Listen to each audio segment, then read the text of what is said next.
awesome to have you in my shop. Thank you so much for having me. Thank I'm you honoured. so much. Thank you. The reason I wanted to reach out to you is because I suppose, like most musicians, you always watch Jules Holland. You always want to see what's going on. And I saw this act on there called Self Esteem, and I saw this drumming in the background, head down. I was like, go on, have it. And the first thing that caught me was 2 floor toms. I thought, okay, that's interesting. And no rack toms. No racks. I was like, I need to speak to this guy. I want to know what's going on. How the hell are you getting that sound? How dare he? Yeah. How dare he have no toms? What are you doing? I wanted to speak to you because you caught me instantly. Of course, I thought the music was great. That's great. I thought the lyrics are awesome. The backing vocals blew my mind. But you with your head down in the back there, cymbals swinging, 2 floor toms. You had an SPDSX going on. Mm-hmm. I thought, let's reach out and have a chat. And then here you are in Cardiff. It's meant to be. It's meant to be. Yeah. So tell me about how it all started before Self Esteem. So what's your background? From the top? Yeah, let's go. So from the top. Grew up in London. Yeah. Sometime around the age of 13, I started listening to Blink-182, Green Day, that whole world. And my best mate, who was still my best mate, he bought an electric guitar. Okay. And so, obviously we had to start a band. Yeah. Guitar was taken. So I tried some drums. And I took a real shine to it. Like I connected with it quite quickly.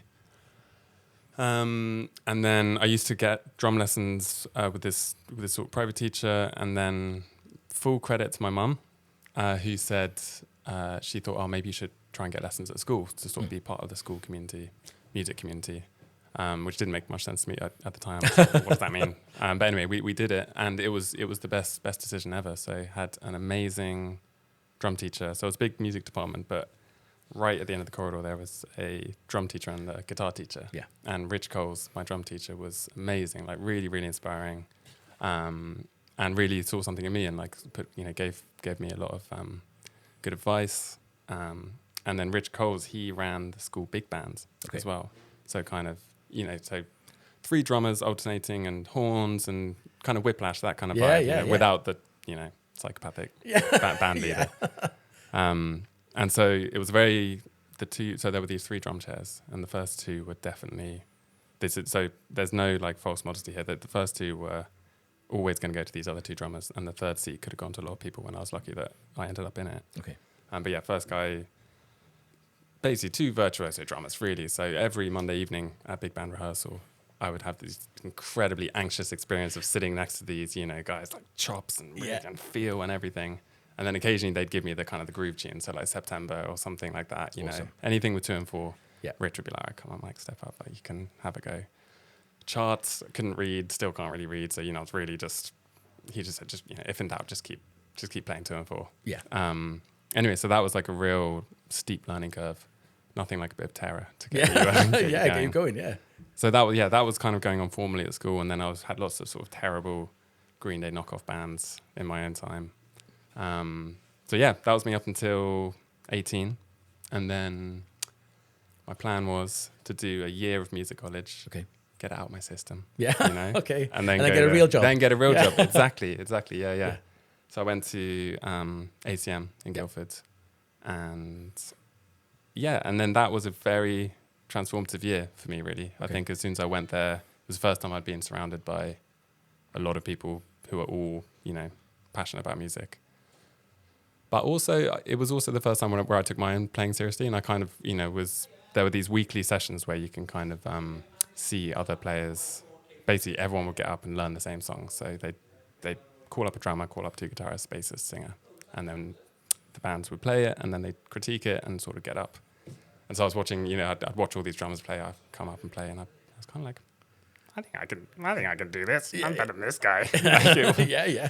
Anyway, so long story short, that year was it's suddenly something that never felt like a real job or a real possibility. I took my own playing more seriously, and they were very good about talking to you about how to think of yourself as a business and how to actually try and make a living from playing the drums. And over the course of that year, I came around to believing in it as a possibility and something that I kind of had to try. Amazing. And how old are you then? 18, 19 were you? 18, 19, yeah, exactly. And so I ended up staying there for 3 years.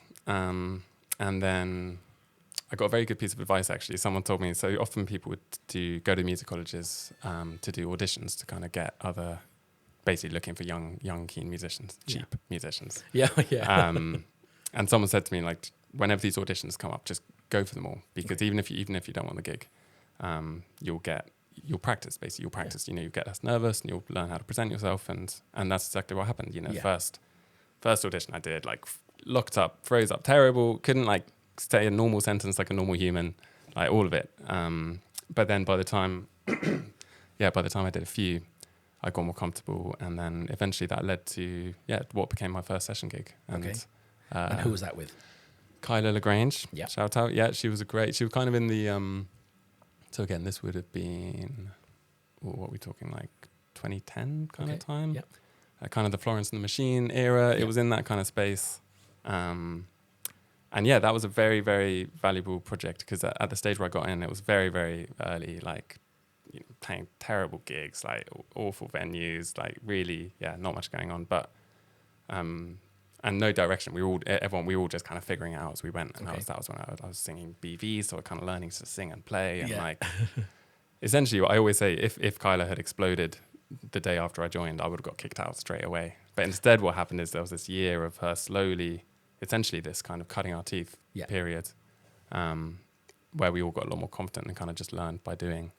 And then she did go on to sign a deal and have a sort of a good run. Yeah. And that was my kind of entry point into real music doing life. it. Yeah, doing it exactly, doing the thing. Yeah. And then how did that end, or why did it end? Well, in a way, it's funny. It's nice. It's been an ongoing. So actually, another nice part of it, Kyla is still one of my closest friends. So Awesome. which is really lovely. Awesome, yeah. But it didn't really end. It kind of just sort of came. I think it got less busy. She did a few records. Yeah. Her second record was a lot more electronic, and that was when I started to learn more. They got a musical director in who helped us set up our SPDs and all that kind of stuff. And that was the first time I really saw that gear and was like, oh, that's interesting. Okay. So up until that point, you were drumming, doing backing vocals, drumming, cutting your teeth. Yeah. And then this MD came in. You thought, what's going on here then? Yeah, exactly. So you're the MD of the Self Esteem band. Correct. Yes. Okay. So let's jump back a little bit then. How did you get the Self Esteem gig, and then how did you get the MD position of the Self Esteem gig, or was that the same thing? You were employed to do the MD in. It was actually, if my memory serves correctly, it was actually the other way around. So I was initially called as an MD, and then they were like, "Oh, by the way, actually, we need a drummer as well. Like, could you wear both hats?" So I'd gradually been working on more and more projects, just kind of word of mouth, and I would send a lot of emails actually to managers, being like, awesome, making myself sound a bit more qualified than I was, but saying, if this is what I do, this is what I played with. If you need someone, like, let's have a chat. Yeah. And so so I was gradually building up more and more experience in that world. And so I think, Self Esteem's manager, I had played drums for a band called Summer Camp, who were kind of indie, like 3-piece, really fun, like quite high energy. And the manager of Self Esteem was managing Summer Camp at the time. So we'd sort of stayed in touch. And every couple of years, she, like Louise Lasmer, she has a great roster. And so every now and then I'd send her an email being like, how are you doing? Yeah, I'm still here. Yeah. And then at one point she came back and said, oh, I've got a new artist. Do you want to like give it a try? Yeah, can I have a look? Yeah. And so, like went and had a look. And then this was maybe 4 or 5 years ago, still very early stages. And at this point, had Self Esteem released anything then? I think we're talking like 1 or 2 tunes on Spotify kind of thing. Yeah. Okay. So, I mean, even to get to that stage, I think a lot of work and time had gone in. But, I guess this was just when the project was starting to sort of get out into the real world. So you've been there right from the start. It feels that way. Yeah. I mean, again, I'm sure that there's so much that happens before that. But, definitely like for a while. And so throughout the whole kind of progression of it, which has been amazing, which is really, really a nice way to do it. Yeah, that's awesome. So you rock up, you meet Rebecca. Yes. And you set a drum kit up, but originally you were going to MD the show. Right. And what happens after that? So they say, we want a drummer, and you go, okay, well, I think I can do both. Or were you thinking, I'll just MD this, and I'm gonna go and do something else? How did you decide? Oh yeah, actually, do you know what? I'd like to stick around with this one. Yeah, that's a good question. I think we did the first rehearsal, went well, everything seemed smooth. And then actually, funny story, on the first show, so part of the MD responsibility was, especially at that stage, it was just drums and vocals, I think. And so we had the music on backing track, so I had it all on my laptop in Ableton. And so we sound checked. I think it was Great Escape Festival, Brighton. And yeah, sound checked all good. Picked up my backpack maybe a couple hours before show. Felt a bit wet.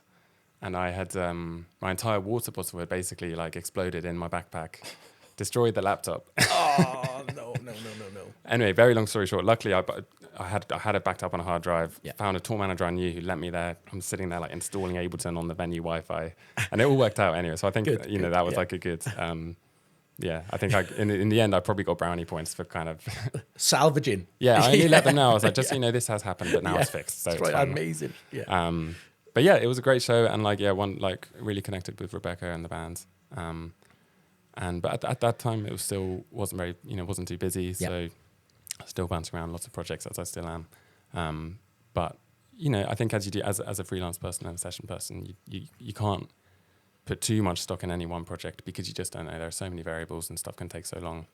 To come, for a million reasons, stuff can work out or not work out. There's no real kind of rhyme or reason or justice to it. Yeah.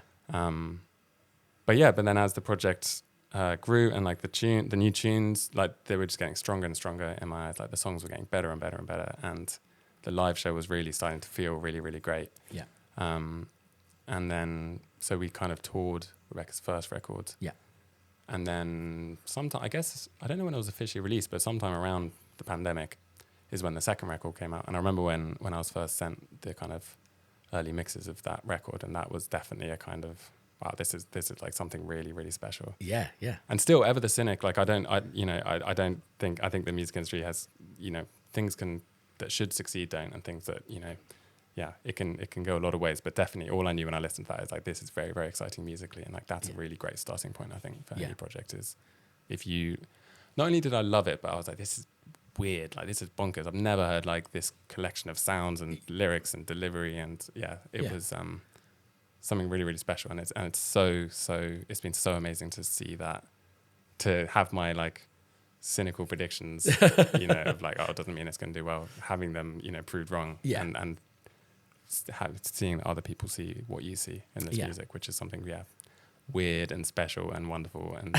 it's amazing. Yeah. While we're talking about sounds, I'd like to come back in a minute to some of the MD stuff you do, but while we're talking about sounds, as I said at the start, pop traditionally is 2 and 4, 1 and 3 on the kick, 2 and 4 on the snare. Let's go. But the album, especially live, then let me look at the live stuff. So I've got both albums, but the live stuff, a lot of it is not 2 and 4.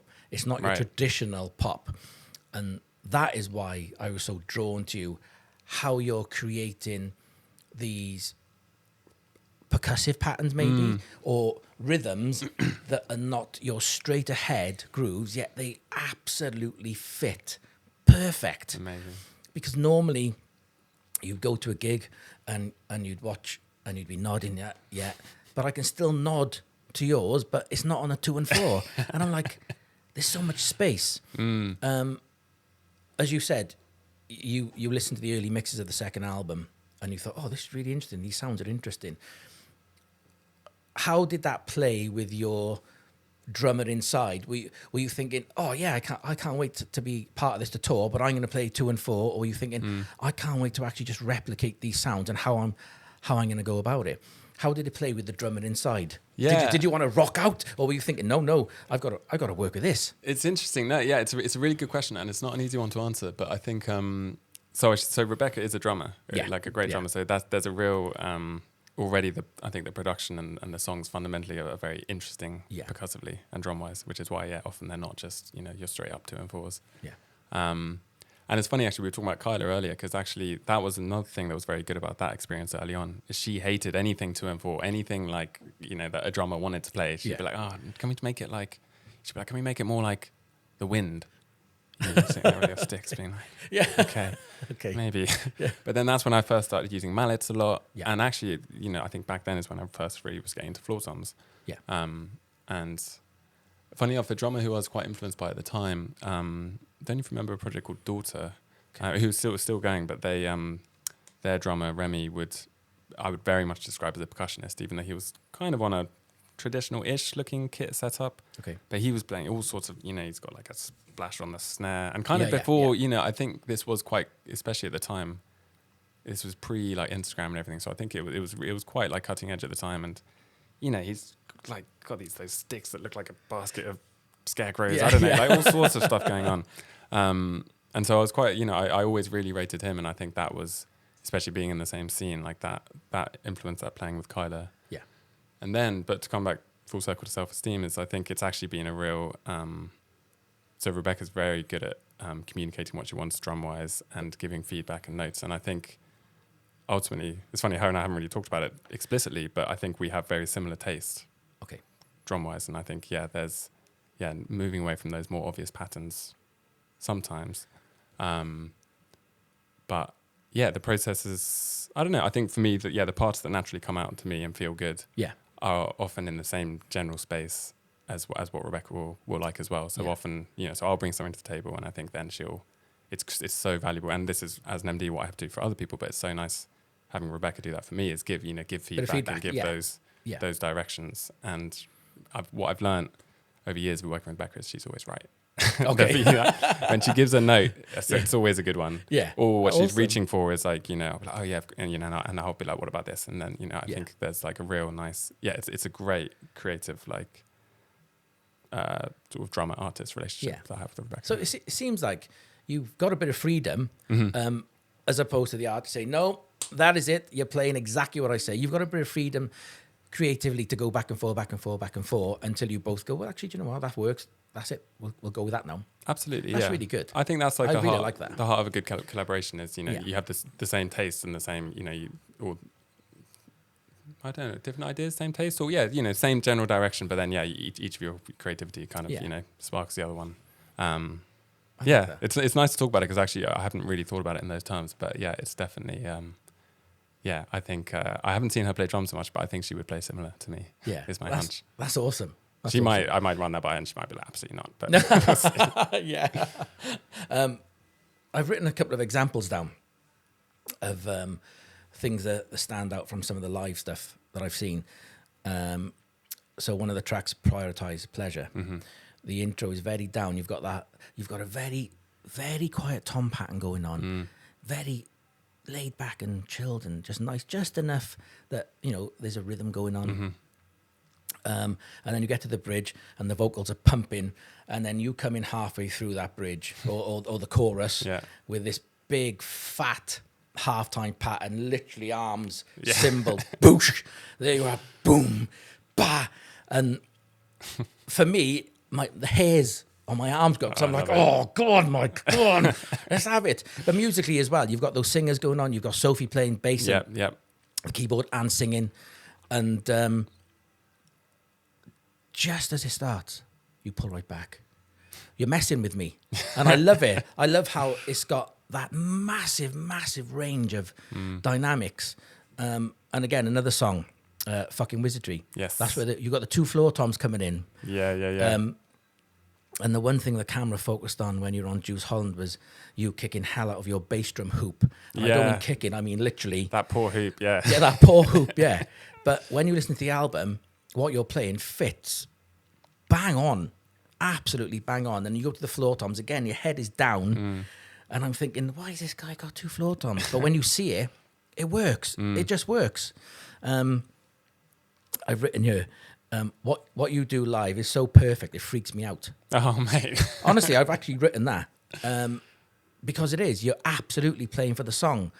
And again, I just want to highlight to people that is not 2 and 4, but you're still using this setup of yours to still create such a, I don't want to call it a rhythmical illusion because it feels like 2 and 4, but it's not 2 and 4. And then let's go to another song, Moody, which is actually Finally 2 and 4. 2 and 4, yeah. And I've picked, that's such a cool melodic pop song. Yeah, it's a banger. And You've got your halftime verses, great. And again, you bang on 2 and 4, meat and potatoes. That to me is where drumming is at. Yeah. When you're playing those patterns, so Prioritize Pleasure, Fucking Wizardry, and Moody, are you, man, this is banging, or are you, I really want to hit this snare on 2 and 4? Yeah, interesting question. No, they're generally very satisfying, but good. some are more satisfying than others. Okay. Yeah. Okay. So what you said is right. Obviously, it's always got to be serving the song, and that is You've got to serve the song, fundamentally. yeah. But And I'm so- coming from a drummer's point of view of, right. we are 2 and 4. That's what we do. But I'll tell you this as well, right? I tried playing Prioritize Pleasure and Fucking Wizardry as 2 and 4. It doesn't work. Yeah, mate, yeah, exactly. It doesn't work. And that is why what you're doing Yeah. is just spot on. Oh man, thank you so much. Absolutely spot on. But I just know there's that craving from a Yeah, drummer. yeah. I just want to hit a snare drum. Yeah, it's interesting. So I think the one thing I would say, you were talking about the 2 floor toms, Yes. yeah, which is a big part. And so full credit to, you mentioned Sophie Galpin, our multi-instrumentalist on my right, who also obnoxiously talented. She is also a very good drummer. And so number one, she used to cover for me on Self Esteem a lot. When if I wasn't there, she would move across to the drum kit and just handle the drum parts. She could still do that. And then also, but she was the originator of the 2 floor tom thing. Okay. So she played in a punk band for years, and that was her thing. Yeah. And she pitched it to me as we were prepping for the second album, and I was like, okay, let's see. And it's physically, it's such a nice open position. And so a lot of the parts are kind of 16th bass, like duk, and it's kind of how actually, I mean, it would be fine like that, but as you know, like that's very much physically pulling your body in one direction. Yeah. It's quite restrictive, isn't it? It is, yeah. Whereas actually, when you're hearing these massive choruses, like what you want to be is like and like that is physically the position. So it's quite interesting how it affects. So so those parts feel really satisfying. Yeah. Prioritize Pleasure. The chorus is interesting because it's this very slow. It's kind of 2 and 4. It's almost like 4 and 4 because it's so halftime. Yeah. And that you really have to like resist rushing because there's a lot of space. As I think you mentioned, like I think that's really important, and a lot of space in these parts. So that chorus is kind of like boom, boom, psh, and so then there is this tendency to like fill in and get busier, and I always want to rush, and I always have to like remind myself like sit back. Yeah. So that's a part that and is that on click as well? Yep. Yeah. It's So pretty you've much got all something to click. kind of rein you in Exactly, where you yeah. need to. But, I've played with click so much, and there are certain parts of the song that you need them to go 2 or 3 beats per minute more. But Or you it does think you spoil. do. Or you think you do, Yeah. But the vocal has come in, and Right. that is taking precedence. So you can't. But that's why I asked about the 2 and the 4 thing, and I just want to. But then also, like, speaking of the 2 and 4, like, so you talk about Moody as well, which Yes. is, much more straight up. And this is another example of Rebecca's, like, really, really good direction is, again, as a drummer, you always want to put in some ghosties or some, like, get a bit more busy. Some bits. And some bits, just a bit of, but it doesn't need it. In fact, it takes away, at least in that context, and that's the note from Rebecca. And I've heard her give it to Sophie as well in Keys World or other parts. Like, really, sometimes what it needs is just, so literally, I don't even get 8 notes on that chorus. Yeah. And it's actually one of the hardest bits of it's 4 to the floor in the second chorus, and like, so you're just doing like kick and hat, and then kicks and a hat, and like occasionally maybe like a psh, but that's about it. And it takes a lot of discipline. Absolutely, And again, you're sticking to the click, and it's got to be like super locked in. But so in a way, those less busy parts feel quite difficult as well. As a drummer, but that's where I think I really am listening to the full picture, and so where I get the satisfaction and the feel from is connecting with the vocals and the whole mix that is being underpinned by this quite like boring part in a way, but one that feels so satisfying when you kind of see it in the context of the whole picture. And that's probably kind of the MD hat. But hats off to you as a musician. Put the drummer aside, hats off you to being a musician and going, actually, when she's singing those mood parts, when I think about that fits. But if you did do it's like, too much, shut up. Hats off to you, man. Well, because it's discipline, isn't it? That's, to me, being the best musician you can be is discipline and respecting what's going on that stage. Yep, I completely agree. And again, I keep saying it, but that's why when I watched you, I was like, man, you've got it. You can do it. Oh man, thank you so much. Playing for the song, that's perfect. I think if I was to put it in a word and a word of advice is just listen. And I think that's, if I think coming back to rehearsals and like coming up with parts, in a way, that's kind of always the way that I personally approach it, is really just kind of listen to the whole thing. And I find like automatically your hands kind of follow. With, you know, as opposed to like, and it's different. Obviously, sometimes you get to more intricate parts and you need to give it a lot of attention. But I find if I'm really listening to everything else, I find like automatically my kind of drummer ego steps back a bit and fits around it. And I think that also especially ties into the more atmospheric stuff. And I love using mallets, and especially on the cymbals and swells. And I think in a way, perhaps like at least in some contexts, maybe the best drummers, for example, don't think like a drummer. But so I think that the listening was a lesson that I at some point learned, but definitely didn't used to. You know. I guess we all start like that, just playing all over the place. And Absolutely. Yeah. But again, it's been a product of also great direction, like whether from Rebecca, or in the early days from Kyla, like people pushing you out of your comfort zone, pushing you out of the fun grooves that you want to play. Making you think. Exactly. Yeah. Love that challenge. I love the challenge. Yeah. Love that. Got to ask, what gear are you using on this tour? Let's get into it. All right, where to begin? So my kit, yes. Yeah. Pearl Masters MSX. Yeah, it's a beautiful kit. I've had it really my whole career. I bought it off another drummer, Jack Prince, in Liverpool, maybe like 7-8 years ago, and it's just done me really well. How's that hoop holding out? The hoop's doing well. The hoop's doing well. Somehow it's just it's like, please, why? Amazing. Stop hitting me. But like massive kick. It's like 22 by 20, so a real like deep, chunky, lovely sounding kick. 16, 14 toms. Still use the snare, the 14 snare from that same kit as well. No rack Sounds toms. Lovely. There's no rack toms. No racks. Yeah, amazing. No racks. It's a rack free zone. Yeah. And then you've got a Roland SPDSX. SPDSX. Yep. Yep. You know, it's just necessary, really. Yeah. Exactly. Yeah. So a lot of drum samples, claps, kicks. A few more kind of sonic samples. There's also sometimes it's because obviously they can loop and they can be a bit more flexible. So sometimes they're doing actually a lot more work instrumentally as well. So for example, the whole show start is really exciting. It's one of my favorite points is we have this show intro, which is sort of played by we got to U-Track 24s, which handle some of our tracks and samples and clicks.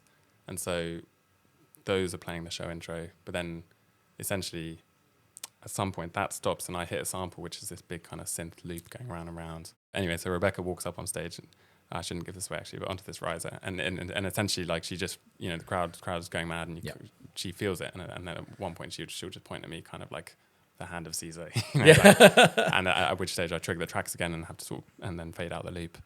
So the SPD's doing quite a lot of work in different departments, like not just drum samples. Yeah. How do you feel about using that live? The SPD. Is it a yay or is it a nay? It's if you had an option, right? So you get a phone call. Yeah. Mike, we've got a gig. We want you to bring an SPDSX, or if you can think of another way, you can just bring a kit. What would it be? It would be kit all the way. I think I've gone through a whole. I've spent so many years. I know those things inside out. I really do, and like they're amazing, and there's a reason you see them on every single kit. Absolutely, they do what they do, and they're so great. I think when I reached peak SPD was I did a gig for a year with an artist called Lapsley where it was fully electronic. I think by the end I managed to get like a ride cymbal in there. Okay. You know? But it was like SPD and external pads and nothing else, nothing live. So that kind of got it out of my system fully. I was like, okay, I think I need some, But again, it serves the gig and it serves the project. But as purely talking as a drummer. A good drummer friend, Mike Glenn Daniels, plays with the staves, and he says they really want to keep it all like fully organic. So it's always like, okay, how can we translate this? Like, so he's got like I don't even know what a cabasser is, but he's got a cabasser and a shaker, and that sounds really really fun to me as a creative challenge as a musician. Yeah. From the drummer's perspective, I love to keep it kit based. Yeah. But, again, putting the MD hat back on, often an SPD does the job. But I think the answer is both. And we have a nice hybrid, but we tend to err on the side of kit. Yeah. Hybrid is where it's at. That's everybody's doing it. Yeah. Everybody's doing it. Hybrid, that's where it's at. Yeah. So you've got Pearl kit. Pearl kit, yep. Sample pad. Sample cymbals. Pad. Cymbals, yep. Zildjian cymbals. 8 custom hats. Quite big 19 K Dark crash. And then just the K 20-inch ride, which I can't remember where maybe it was like a practice room at music school or something, but one of them had that ride, and we were talking about it. I love like the washiness, and again, I'm constantly using mallets and swelling and swooshing. So for me, that's always been my taste. It's like dark, washy cymbals. I feel like I can get the definition I need ping wise, but I guess it's also a product of music I play, and I just don't need that super clean ping, ping, ping that can kind of cut through, you know. It acts as another crash as well, doesn't it? Exactly, yeah, 100%. And so, you know, I literally, you know, play that ride 100 different ways, and it's, you can, and that's it, you know. I guess I've been thinking about it on this tour. I could have another crash and it could be nice, but I like to keep it quite clean and minimal. It's probably just from years of having to set it up and wanting to keep it simple and not shove it around. That's right, yeah. But yeah, so that's it. But you're absolutely right. Yeah, like being able to play that ride sort of, you know, loads of different ways. Yeah. And then you've got the best piece of drummer's equipment known. I know what you're going to say. known to every drummer in the world who has one, a Portland Davis. The butt rumbler, yes. Yeah, oh yeah. Yeah, it's... Don't leave home without it. I know, it's pretty great. I've got to say, like you know, people always have these conversations and say how great they are, but they are really great. Yeah, I've got to say, it's wild how your brain... Yeah, you know, again, we were talking earlier, but it's it just makes stuff feel better. Like, and I really think if it, you know, when a mix, we all know, like, you know, bad sound, and you kind of got to just really push through. But when it feels amazing, I think that does affect your performance and your playing. Yeah. So yeah, love the Portland Davis. And then sticks and drum heads, we've got to do it. Let's do it. Let's go deep. Do it. Sticks. Speaking of meat and potatoes, 5A, Big Firth. And then I've always got my trusty. They do these kind of half mallets, so it's like a stick on one side, mallet on the other side. So I've always just got 4 sticks and 4 mallets on the kick drum. And yeah, I would say probably like, I don't know, I have to see, but maybe like a third of the gig I'm on mallets, something like that. So like really quite a lot.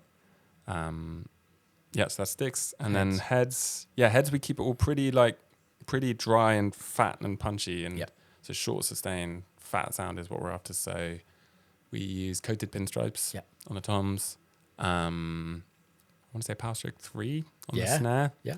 And even then we've added some dampening on top. Really just want this big fat, like, you know, almost, well, I'm trying to think what it's recreating, but because so many of the sounds on the record are electronic. Yeah. And so we're, just big, fat, dry punch. And I work closely with, we've got an amazing audio team, Dean Cross on monitors and Steve Goodison on sound, who, really I can, there's tone, but it's controlled. And I think the reason we sort of deaden them more in terms of sustain is that means like Steve out front isn't having to like gate it really hard. He can more work with what I'm giving him without having to kill it too much. Yeah, absolutely. So that's heads.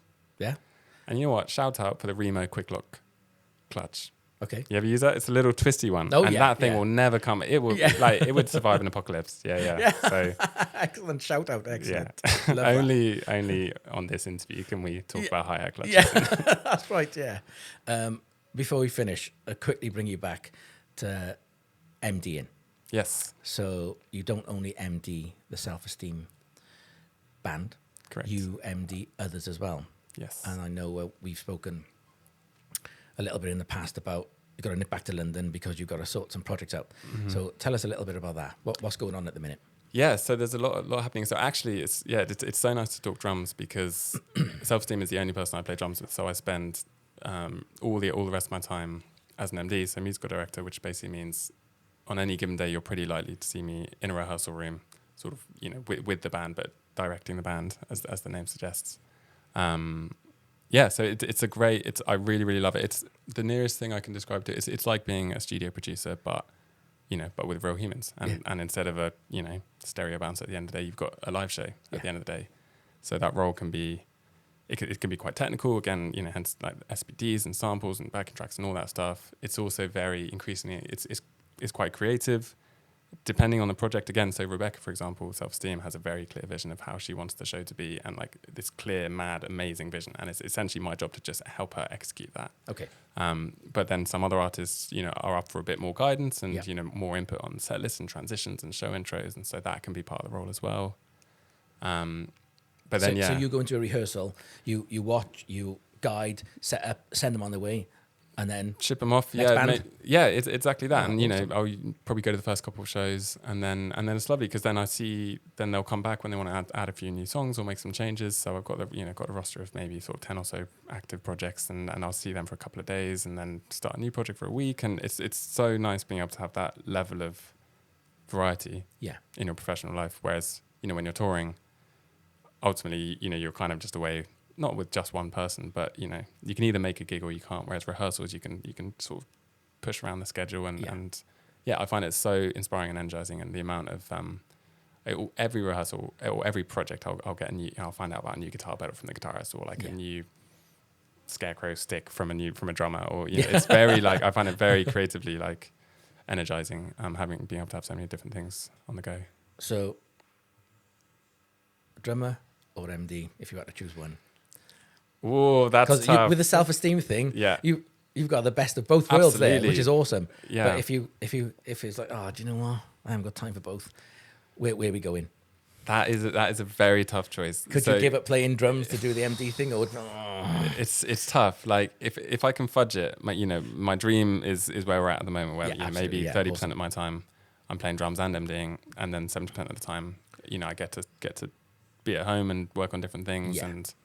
Yeah, so it's tricky, but ultimately I do see myself as an MD who plays drums rather than a drummer who plays MDs. But I feel that's painful to say. It's tricky, but I love both. And whenever I spend a whole week in rehearsal rooms MDing, like watching other people play drums, it's there's nothing. I do feel the itch, and I think. Yeah. Do you want to get up and play drums? Yeah, what, sometimes I do even. Okay, shout out to Tom Sonny. Tom, last night when you left, I played your drum kit. Okay, great. But no, definitely like drumming is, and I think I've connected this more probably with this project. Actually, it's a part of my soul and my DNA, and I think there was a minute where I maybe lost sight of that as I was focusing more on MD stuff. But I think as long as I live, I think I'm always going to be playing drums. Yeah. Well, luckily you don't have to make that decision because you're doing both right now. Absolutely. Which is amazing. Yeah. Lucky boy. Very lucky boy. Before we finish, I just want to... I've written some stuff here, and I said the band is all about dynamics, which we touched on earlier, especially live. And again, you not only take me on a musical journey just because I'm listening to some music, but you're messing with me emotionally because the dynamics are so crazy on that stage. They're just amazing. And you combine that with Rebecca's voice, which I absolutely love, and the girls on backing, and their voices are equally as good. My God. And of course, you've got Sophie on bass, keys, and vocals, and drums. And percussion, It's like, okay. Come on, Seth. She's in. proper up there, talented. And yourself, holding it all together. And you're absolutely playing what's right for the song. Meat and potatoes all the way. And you come out with a kick-ass band full of energy, all smiling and loving life. And I guess that's why every time I watch the band, I always get a sense of family.